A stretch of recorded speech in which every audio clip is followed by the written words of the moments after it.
Fit for Life Radio, episode number 204. 204. Gary here. And Will. Pop that coffee top. William. William. Billy. What if I just started going by my full name?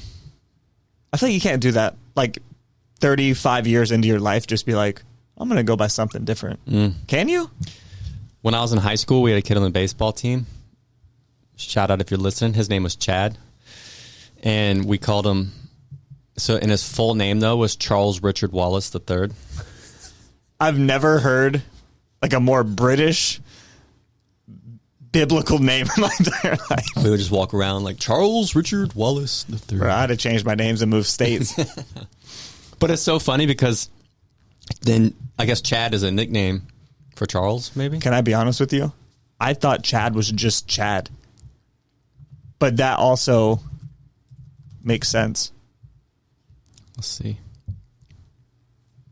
Yeah, the name Chad is the modernized form of the Old English given name Chada, which is also a short form. Never heard of her. Short form of Charles, Chad, Chadrick, or Chadwick. Chadwick. I forget those are options too.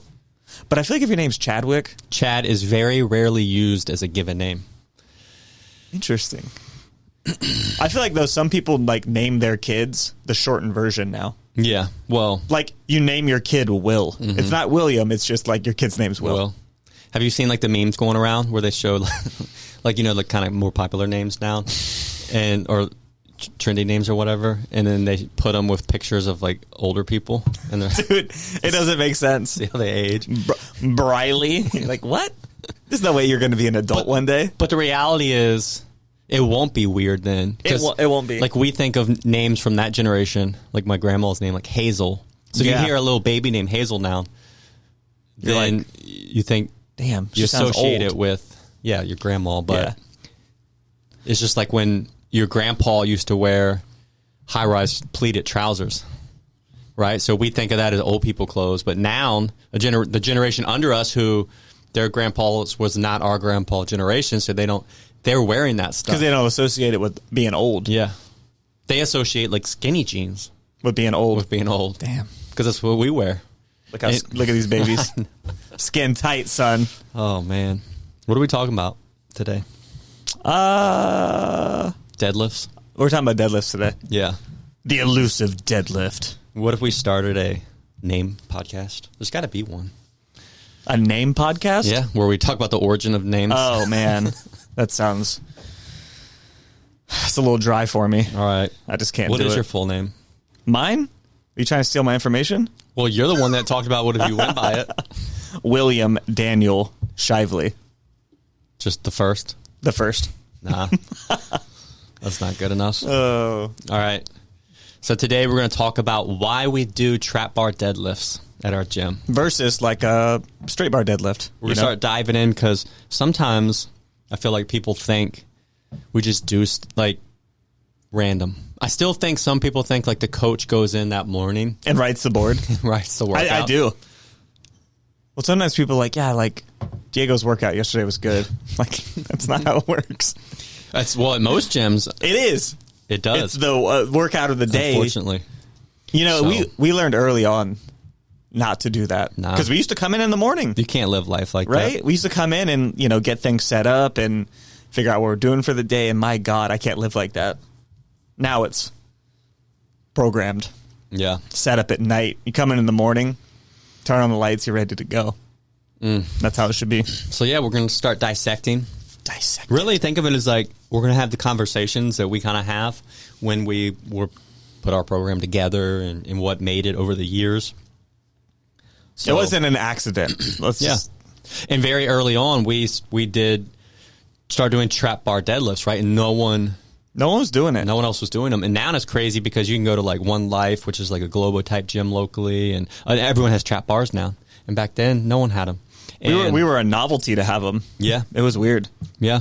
Now, people think of deadlift, right? Everyone kind of knows you pick up like a straight bar off the ground.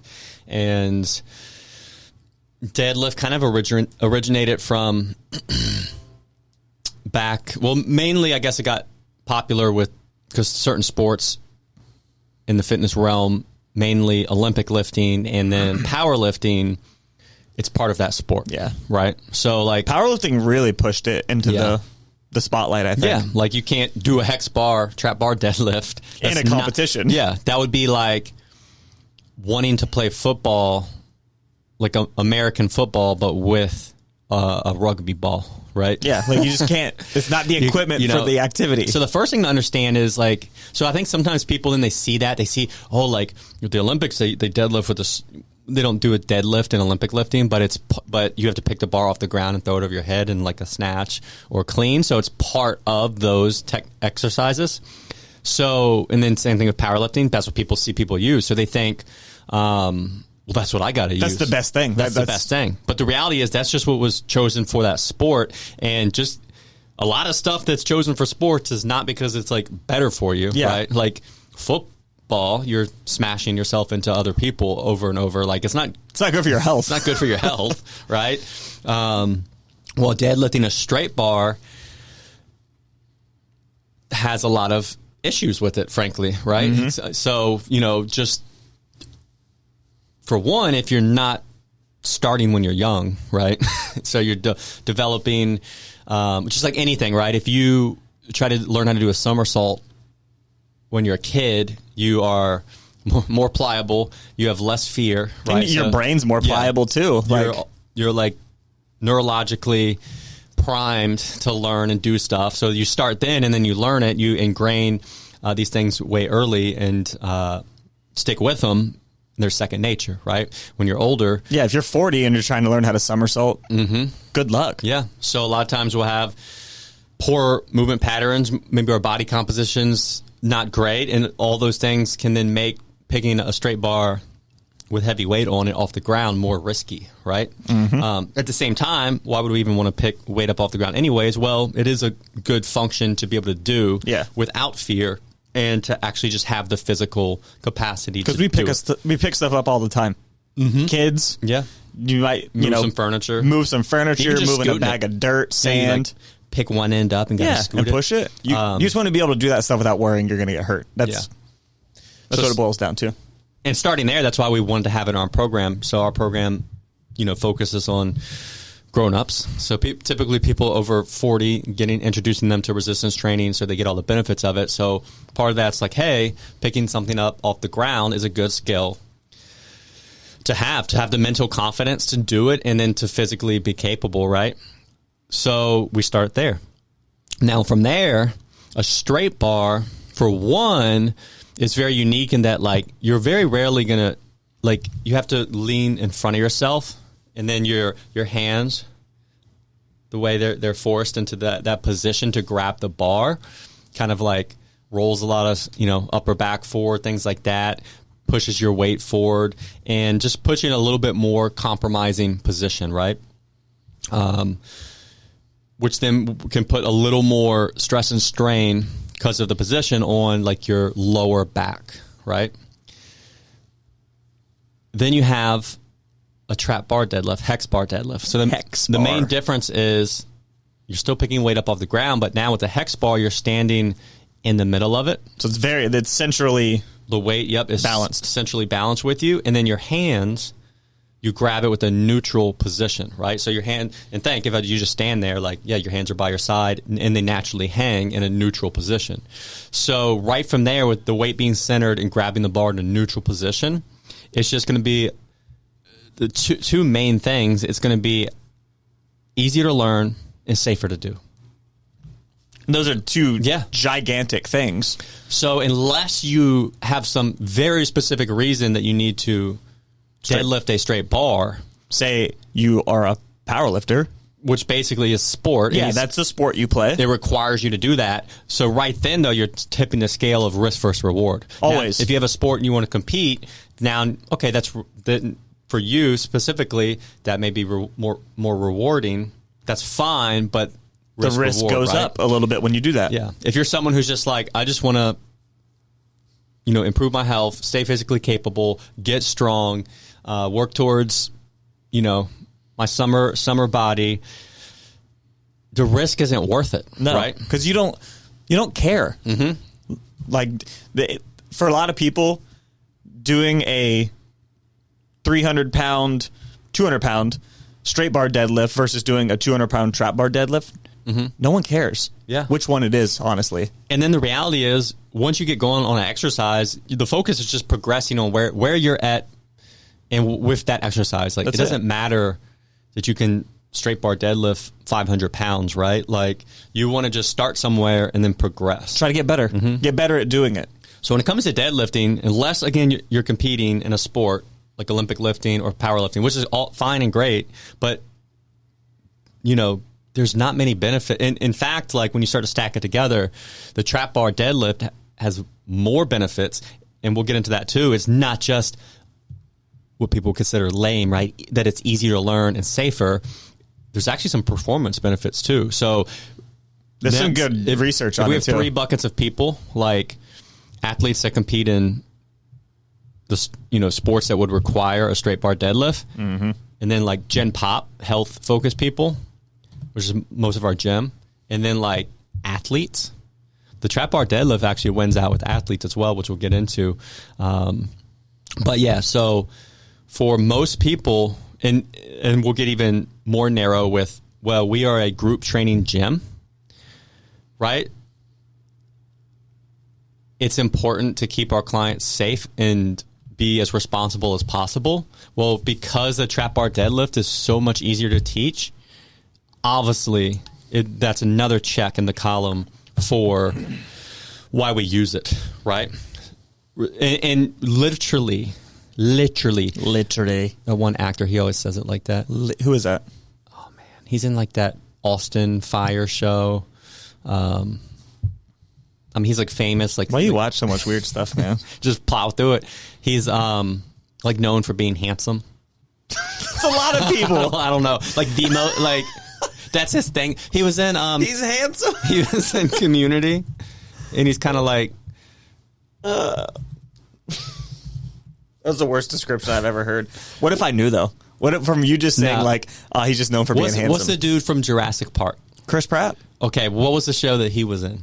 Parks and Rec. What's the, like... it's Rob Lowe. Rob Lowe. He is known for being handsome. You're right. I knew once I got there, you'd understand. Rob Lowe. That's how his character talks. Like that. Yeah. So damn, that was good. Yeah. So right there, it's like we were playing that game, you know, where I can't tell you his name. I got to get you to say it. I feel good about it. But yeah, so ditch that barbell purist mindset and realize the trap bar deadlift's great. It's easier to learn, and literally. I mean, hundreds of people. You can teach someone a trap bar deadlift. I'll say like 9 out of 10 within like 5 minutes. Oh, right. Yeah. Whereas. Sometimes with a straight bar deadlift, it could take 5 weeks. It can take a while to get somebody to or some people it never clicks to learn how to properly like purely hinge, and then we get down to like your mobility.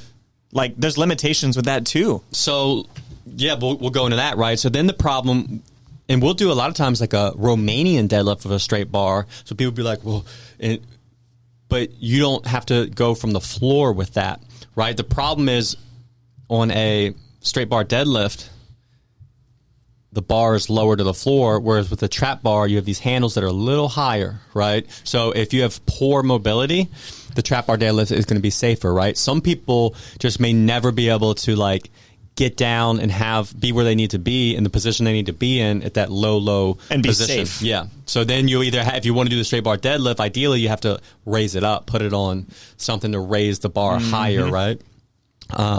So that's another factor as well. But so what we'll normally do is when we do straight bar deadlift, we'll do Romanian deadlift, which is more of just to practice the hinge and stuff. But deadlifting from the floor, most people, Gen Pop, easier to learn, safer to do.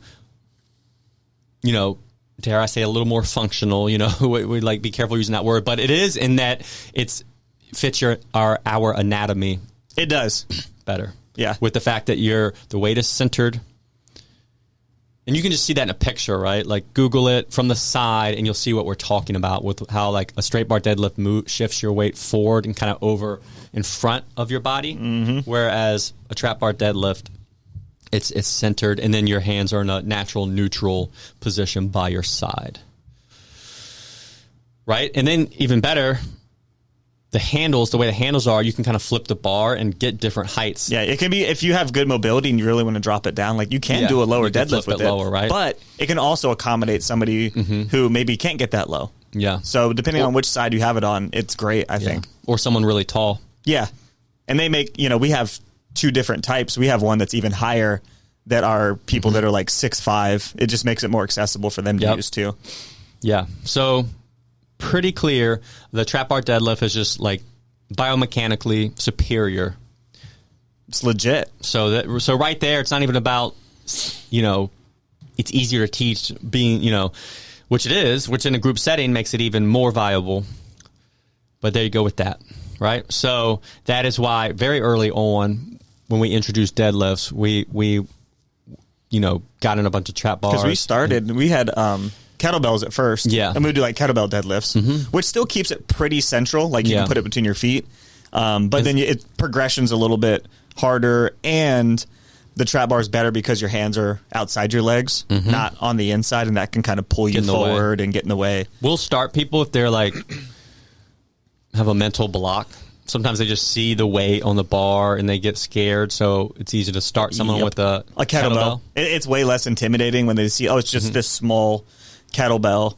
And then when they realize, like, this is the same weight I would be doing on the trap bar, it's easy to slide them over to it. The other thing is the way then your body ends up being positioned in a trap bar deadlift. It's almost a little more like a hybrid deadlift squat position. So then you're talking about group training.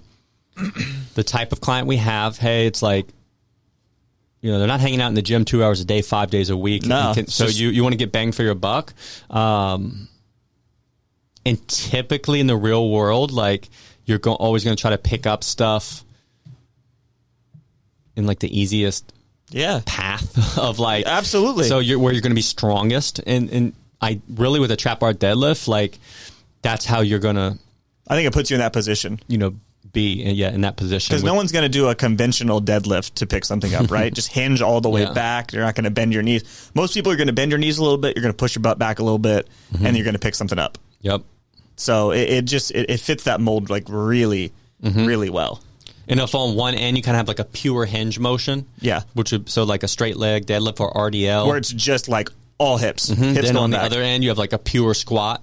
Like a front squat, back squat, knee dominant squat, Then a trap bar deadlift, it's like closer to the pure hinge, but a little more towards the squat, right? Not even halfway; it's still more towards the hinge. Absolutely. But you just get a little more knee bend in there, and that's so. Yeah, if you had, like, I got one lower body movement that I can do in terms of like a squat or a deadlift, like.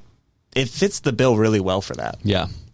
The other thing, too, is as you get up to heavier weight with a straight bar deadlift, you normally end up having to use a mixed grip to get the weight up, which then has imbalance type and it can be risky. And for people that don't know, it's when you grab the bar, it's one hand underhand, the other hand is overhand. So that way it's harder for the bar to slip out of your hands because it's like kind of rolling from one to the other. So it can help your grip a lot. Yeah. But you run the risk of like straining a bicep or tearing a bicep. Let's hope that never happens. But that becomes a little bit more of a risk because of that setup. Where with the trap bar, you don't have to worry about that. Nah. Your hands stay in that neutral position. They stay neutral, palms in, and it's great. So now we have trap bar deadlift, easier to learn than barbell deadlift. No need for mixed grip. The handle position helps for people who don't have great range of motion, which again, with our clients, a little bit older population, is more of an issue, right? So it makes it even more of a no-brainer. Less chance of kind of that getting pulled forward. And it's also almost just as hip dominant. And you can make it more or less hip dominant too. Yeah. Like you can do more of we'll call it a pure hinge with a trap bar. If that's your goal, like it's still a possibility. So if you want to do something that's more like an RDL, you can do it. But it's still, even like how most people normally do it, you're getting a lot of hip. It's a lot of glute. And then let's go into the other major benefit, right? Which they're finding more and more is it's more than likely it transfers to sports better. So it's actually, and you'll notice like a lot of high level athletes use a trap bar deadlift instead of a regular bar. And I mean, you go into colleges, pros, that's what you're going to see. And also because it is safer, right? It is more natural and neutral positioning. And when you're a high level athlete, like not getting hurt is like paramount. Yeah. So whatever we can do to get results while like dropping the risk, like it's a no-brainer for them to do. There's actually a couple studies done where they find that peak power and peak velocity are improved more with a trap bar deadlift versus conventional deadlift. Well, if you look at a trap bar deadlift, like if we're looking at like a side shot, it's very similar to motion to like if you were to do a vertical jump or even like a a broad jump or something. Yeah. Where we're doing a lot of power generation, like the mechanics are the same for the most part. To where we're using our glutes, our quad, we're using everything versus our conventional deadlift where it's super glute and hamstring dominant, but no one's jumping, no one's hinging back to jump or do anything remotely explosive. Yeah. So it just doesn't transfer as good.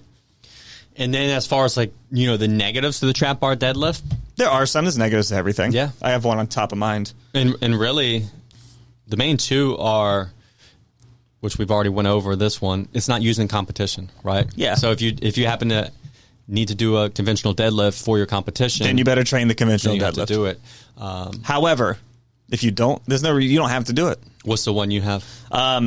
If you're a small person, it can be the handles can be a little bit wide. And we've seen that. Yeah. Like when we have some ladies that are like 5'1", petite frame. Yeah, just a really small frame. Then it's almost kind of awkward in the way your arms are out away from your body. So that can be a negative. There's other solutions, like you could do a kettlebell deadlift. Yeah. So there's other ways around it. Yeah. But yeah, that's really the big one. I'm sure someone now, which we should probably look into, might even make smaller trap bars. That would be the ultimate solution. They've got to. Or there might be like a... we even have some, right? Some of our trap bars are the Rogue ones are larger than some of those ones we got off Amazon. Yeah. Which are a little tighter. I wonder if there might even be like an attachment you can add on that narrows the handles or something like that. We should look into that. But that's not a huge drawback. But if you are small framed, it is a drawback for you. But think about it. Improving your athleticism. Let's do it. Learning. I'm in it. Like learning curve, safety. Trap bar deadlift is better than all of them. It wins out in everything, And then you factor in, for us in our gym, to kind of solidify the choice, well, it's also easier to do in a group setting. It's a clear winner, right? It really is. And I think there's still like in the strength community, like it's more popular, but there's still that air of like, oh, it's not as cool as a straight bar deadlift. Yeah. Like people just want to do a straight bar deadlift. And one thing to be careful of, if you start trap bar deadlifting, is it's not like a 1-to-1 even ratio of like weight lifted. So you don't want to kind of like end up seeming foolish. Like if you trap bar deadlift 400 pounds, you don't want to go bragging to someone who conventionally deadlifts 400 pounds. Because it's not the same. You're going to be able to deadlift more weight with a trap bar deadlift for sure than a conventional deadlift. And again, for most people, that's not even going to matter. But just so just so you kind of some weightlifting etiquette, right? So you wouldn't necessarily go bragging on someone. You wouldn't compare them apples to apples. Nah, apples but honestly, and that used to be, when I was younger, that mattered, But yeah, like I haven't conventional deadlift in... How many years has it been? Dude, I haven't done it in so long. At least since... I haven't conventionally deadlift since we work out together at Brute. Yeah, I was going to say, I know I haven't done it since we started Coastal. So that's 10 years. Yeah, it's been at least 10 years. Did we conventional deadlift at Brute? Or are you saying like you did it on your own? Maybe I did, and that might have been before we started working out together. I feel like the last time I did... Because we always did trap bar with Jay stuff. Didn't we? Yeah, but then we did straight bar deadlift at his gym in New Jersey. Yeah. And I remember I went for the PR and that was that. And I don't think I've ever done it since then. Yeah. I'm not a big fan. Yeah. Like I've just never. So at least 12, 13, 14 years. It's been a while since both. Do you ever have the urge to do it? Because I don't. Not now. I never have like, oh man, I just want to go pick up this heavy straight bar. I just don't care. Because I did it then and it was like 400 some pounds and it didn't change. Yeah. Thought it would be cool and you do it and my lower back would always kind of hurt. You've always kind of had that. Yeah. And then, there's just no desire. There's nothing to be gained, right? Hey, peep this. It's not loading. Mm-hmm. Look at that. The handle can kind of go inward based on how wide you are.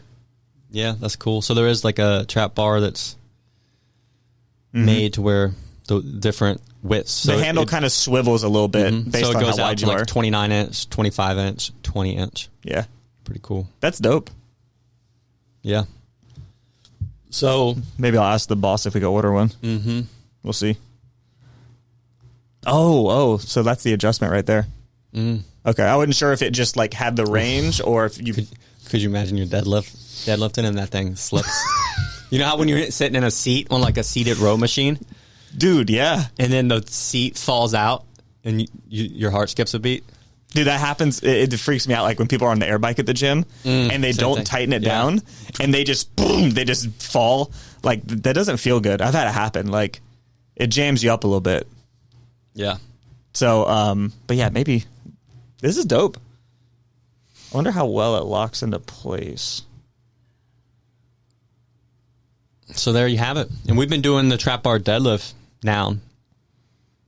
Oh, for forever. For at least eight or nine. At the beginning, we didn't have them, right? Yeah, but we got the trap bars kind of a year in, maybe? Yeah, just like a year in. I know at one point, because we had like, and did we do them elevated? I just remember Leon deadlifting a bunch of weight at some point, right?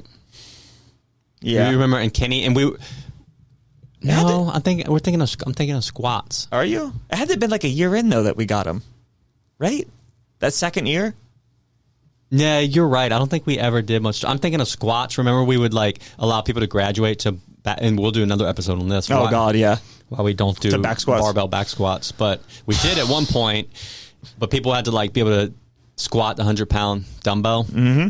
And remember, Kenny got all mad at you because you wouldn't let him. Mm-hmm. But he wanted to go do it because Jared was able to do it, but Jared dominated that 100-pound goblet squat. Yeah, he killed it. Kenny couldn't do the goblet squat, and then but he was mad because he knew he could squat like more weight with the bar. But the reality was his mechanics were terrible. Yeah, like it just wasn't good. And like that's our job to make sure you're not doing stuff that, whether you get mad at me or not, that you shouldn't be doing. Yeah, which is part of the problem. Yeah, not to get into it too much, but yeah, too many people see other people doing it, want to do it for ego reasons because it looks cool or badass the form or whatever. Falls apart, and very few people, anyways. There's plenty of other squat variations, right? And then group setting, just again risk reward. We'll go through that on another episode because we could do 45 minutes on that. So there you go, trap bar deadlift. It's a no brainer, right? It's king for most of us. No brainer. That's why we do it. That's why. And look, some people still just get fearful of deadlifting a couple 100 pounds off the ground. So at our gym, it's like, cool, you don't have to do any exercise. So, hey, let's find another version, which like Will talked about, could be a kettlebell deadlift. And maybe you're fine. You get to a certain weight with that and you just maintain it. Cool. That's really at its core what we're looking for, like to confidently pick up. Because here's the thing, if you can kettlebell deadlift 150 pounds in real life, like how much, if you come how many things you picking up that heavy? Yeah, you're normally asking for some friends' help, right? Yeah. So that's what we want, like you to confidently be able to have the mental and physical function to pick something like that up off the ground. And a lot of times it's stuff like, hey, you're gardening, you got a bag of dirt or sand or something. Like that's a really common one we hear. And people are like, oh, I could lift it by myself and it was fine. Or I loaded all these in my truck. So that's what we're after. It's not that you're going to come across something that's 400 pounds that you got to lift up by yourself. Yeah. That it's just not really going to happen. Mm-hmm. And again, it's not just because it's safer and easier to teach. Two big check marks are those things, but also it's better for athletes. And, our clients, in a way, like we want them to have more power, more explosiveness. And that's important as a human. Yeah, and again, we could do another episode on that. Yeah, but and as you age, right? And this actually does that more effectively. Mm-hmm. So the only reason to straight bar deadlift, for the most part, is if your sport demands it. And so if you do not competitively powerlift or Olympic lift, or do CrossFit, that's another one. They do it there too. Other than just like you love it to death and you have to have it for your program to be sustainable, we highly encourage you to try the trap bar deadlift instead. Trap. Or just come to our gym instead. Trap bar. It's also known as hex bar. Yeah, the hex bar. If the trap bar is leaving you clueless, it's a hex bar. Don't get confused. And we might have interchangeably used those. Yeah, they're during this podcast. I don't know if we said hex bar. I don't really say that ever. Unless I say trap bar and someone looks at me like I'm an idiot. I'm like, it's a hex bar. And then they understand. Yeah. And then, and you can't even say you want to build certain muscles or, favor certain angles, right? Even then, it's going to lose because you can just do which we do at the gym. Do a Romanian deadlift. RDLs, right? Baby. So if someone's like, well, I like, you kind of want that little bit more hinge, hamstring, lower glute hit, cool, then just do an RDL, right? Because again, reaching down from the floor and just to put that's really, those few extra inches matter, right? They do. Let me tell you. So, especially if you're really tall. Yeah, and already there's some people at the gym that, like, a pull from the floor, like, they're just not huge fans of it, and we do RDLs instead, and they're fine, And it's a great way to do it, and we do enough balanced stuff, like, we do our knee dominant stuff, we do our squats, our single leg stuff, so we're not missing anything by not doing a trap bar deadlift, so I feel confident in that, too. Yeah. But yeah, there's always stuff that you can do that's not a straight bar deadlift or even a trap bar deadlift. So don't feel like there's absolutes with anything in lifting. Now, I will say this, like for me personally, so just the one negative for the trap bar deadlift is like when you're at the top, almost an extension, it does kind of like, almost have that little float a little. And if you get kind of a little out of control, it can swing a little. Whereas a conventional deadlift, it's going to stop. There's like more resistance at the top, Well, the bar's right there. It's right there. So, I've always preferred that feeling, but the thing is, once you so the first time you do a trap bar deadlift, that may feel weird.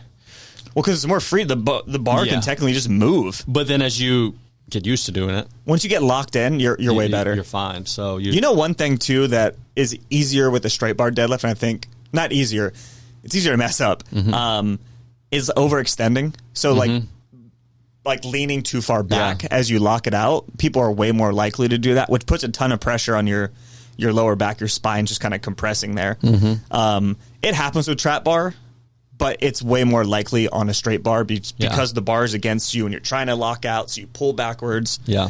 So that's another thing I noticed that you have to worry more about with a regular deadlift, but it's not exclusive to one or the other.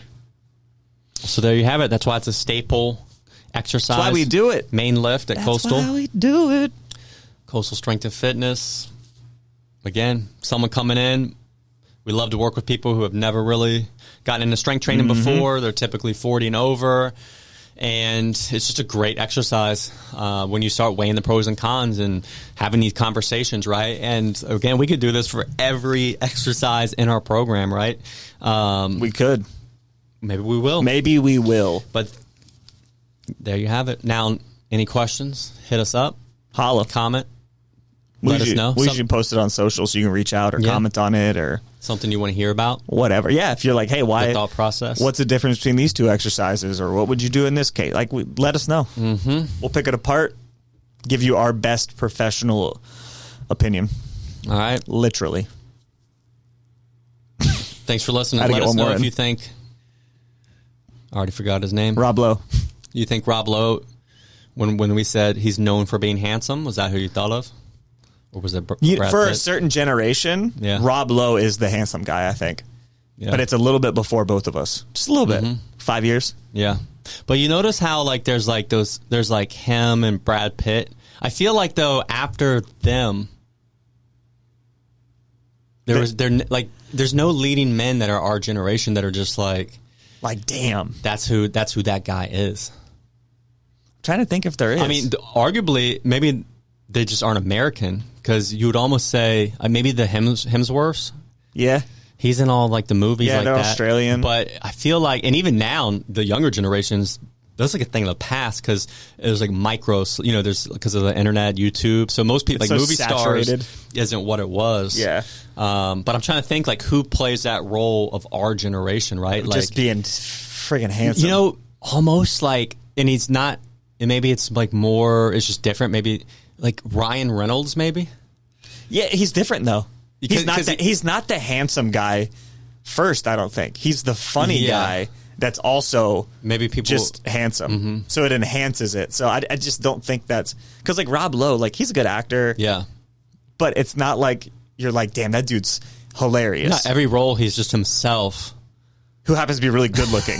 You know, like that's just who he is. So I don't know. But in a way, Ryan Reynolds is himself in every role. He is, yeah. I don't know. It just feels different, though. Yeah. Because there's a little more depth to it, I guess. Even back then, it was like, I guess Brad Pitt, who's the dude who like was in court with that girl and like Johnny Depp? Yeah, like was in Johnny Depp, kind of like that. But they're all the same age, right? Yeah, I think so. Then after that, it's like there's no one. That era, there was a bunch of those like heartthrobs, and then now it's just not quite the same. We need to bring back heartthrobs. I don't want to Google it because then it'll end up on my algorithms. You start getting just all these good-looking dudes coming across. Oh, what about the guy that, was he Superman? Henry Cavill? Yeah. Yeah, he kind of is. Dude, he's like a super nerd, though. Yeah. I feel like that dude has that look. He does. He has that, like... leading man. Mm-hmm. I could tell he doesn't... Like, he doesn't revel in it like a lot of those people do. Like, he does it, but he would rather be at home. I couldn't tell you. You know how, like, the other ones, like, even Brad Pitt, Ryan Reynolds, like, you could describe their personality. Mm-hmm. You can almost feel like you know them a little more. Yeah. And even Rob Lowe. Mm-hmm. I couldn't tell you, like, one thing or one... I can't feel any... Like, I don't feel like he has any... Like you know him. Yeah. Maybe it's because you grew up with them. You saw them in so many movies and stuff, too. Yeah, you're right. And then you kind of stop watching movies when you're in your 20s. Movies have changed. Yeah. Movies are weird now. I don't know. Bring back the 2000s. Who is your hot lady? Man, depends on when you're talking about, because that changes a lot. I probably have two. I mean, one's because, like, right when you turn an age, you start noticing, you know? Yeah, you're like... I felt like it was like Jessica Biel. Yeah, that was my it. Parents used to always watch Seventh Heaven. Mm-hmm. She was probably the first, and then Scarlett after that. Scarlett and Jessica Alba. Yeah, Jessica Alba. Yeah, she's a flavor. But I was always a big Jessica Alba fan. You know what? You know who I just thought of? He's pointing at me real hard right now. The dude, he died. Paul Walker. Man, you're gonna make me cry. Paul Walker. That was probably the saddest celebrity death. Yeah. Ever. And it's like when you watch somebody's stuff, of course, that's because we watched. You're in it. Bro, all no joke. There was a summer. I don't know what I was doing this summer. Sorry. Bro, I watched Fast and Furious, the first one, like every day. I've seen that movie triple digit times. I know all the lines. So, like, dude, Paul Walker was my best friend. And you know what's interesting about Paul Walker? He had that thing we're talking about. Like, you feel like you know him. Yeah. And he had, like, this little element of his personality, whether he was in... There was, like, a warmth. I was a Paul Walker fan. Dude, big fan. That was a sad one. When him and Jessica Alba were in that one movie. Was it Blue Crush? Yeah. I was like, let's go. Paul, man. Paul Walker, man. Paul. Remember Brad Pitt and Troy? Dude, that was iconic. I've probably seen that movie more than any movie. Really? Because it was good. We would watch it, like, before big games. Get pumped in high school sports. Yeah, you get just for some of those scenes. Remember when he's like, "Is there no one else?" And all the people are standing, and the big dude comes forward. That's like 7 foot tall, and he fights him, stabs him in the neck. Those, the superhero movies need to move on from that and bring back some of these like. Dude, I got to be real. Like, as a fan, like, I'm a pretty nerdy dude. I'm kind of over superhero movies. Like, there's just so many, and like it's been like the same, and like. Dude, I just want give me like a Pirates of the Caribbean movie or something. Like something different that's really good. And like we don't have that anymore. Yeah. It's just all friggin' superhero movies. Although I say that, then watching the Super Bowl, they had the commercial for like Ryan. I've never really seen a for the Deadpool like and Wolverine that's combo or something like that. A different genre. That's gonna be funny. But then that is where part of me is like, man, because Taylor Swift, she's at the game, which I think her relationship's legit with. Travis Kelce, but then her friend, good friend, it seems like, is Blake Lively. Yeah, that's one of her best friends. Then, I think she's there, and then like the first commercial break was the Deadpool one with Ryan Reynolds. Yeah, but then I guess that's smart if like she knows that's a big thing, and then for her to be there, it's all just like marketing. Oh well, yeah, it's making moves. I read something that like the Super Bowl is just straight up not for fans. Like, it's just like a networking and marketing thing. That's all it is. Big, yeah. So, like, a lot of people's reason for being there is exposure, right? One thing. Like, you might enjoy the game, but, like, you're there so, to enhance your brand. One thing I feel vindicated on, and I remember arguing a few years ago with someone, I actually think it was my cousin. So, the argument was, I was saying, there's no way the Super Bowl pays the artists for the halftime show. And my cousin was like, yeah, they have to. These are like top people. Like they're not going to do it for free. And I was like, no, the Super Bowl has so much exposure. They're providing the platform. I think they pay them something. No. There's a detailed thing came out. Now they'll pay. That's not you're getting paid millions. No, they get paid nothing. The Super Bowl, though, will get a main halftime sponsor that typically pays around $50 million. They'll give them $10 million to use for whatever they need for the performance, right? But that fee basically is just for like the performance, the equipment. It's not any pay, right? They don't pay them. They pay them zero. They don't pay them 1 penny. But then, and they've done this now. So why would the artists do it? Well. They get more than essentially they would ever get paid in exposure. So just alone, they're taking like Justin Timberlake and all these people and just like reinvigorated downloads. Well, yeah, that's what I was going to say.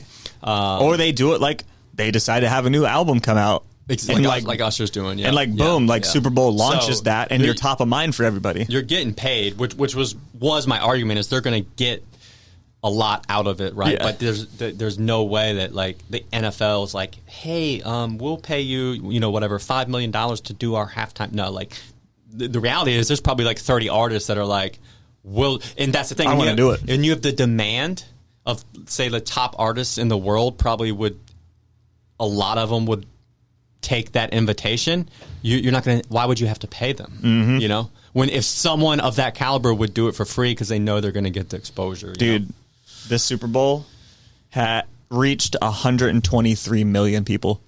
Bro, that's a third of the entire country. Mm-hmm. If you're talking about just America, I know people watched it elsewhere, but like, bro, it's a third.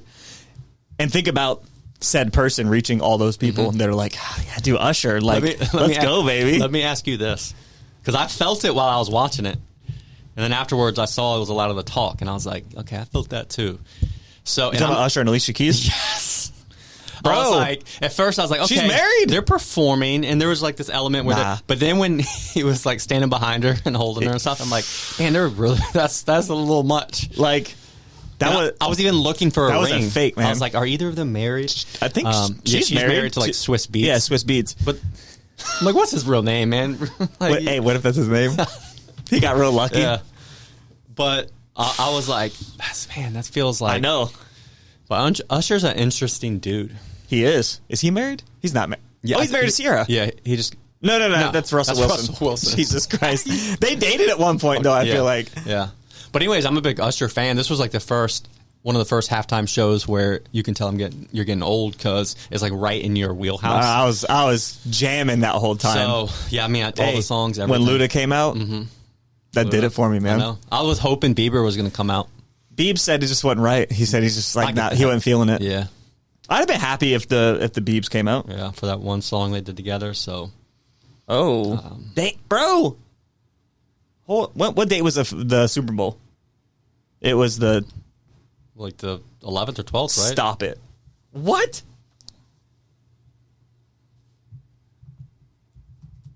Dude, they got married that day. Usher and his girlfriend got married on Super Bowl Sunday, and then he's on stage.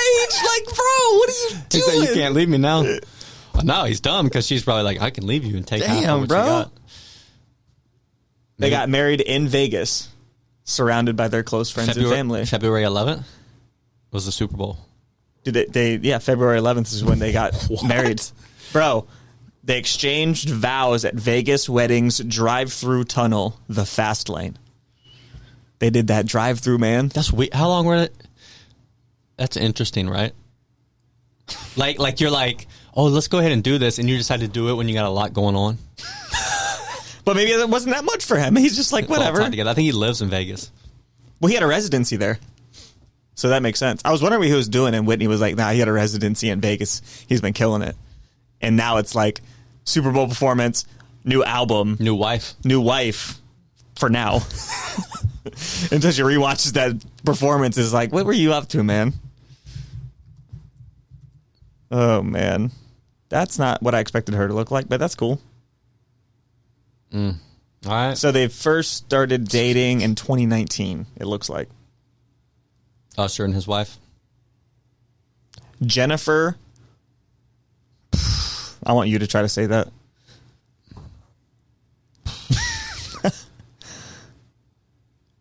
Goycochea. That's what my heart says. You know it's completely not going to be that, but now she's just Jennifer Usher.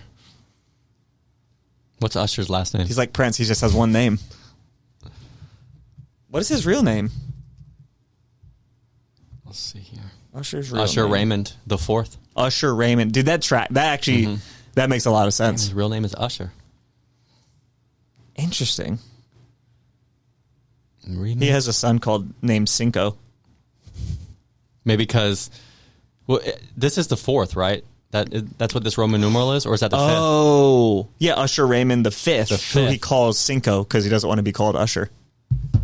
Wait, but is that his name, and then he named his kid Cinco?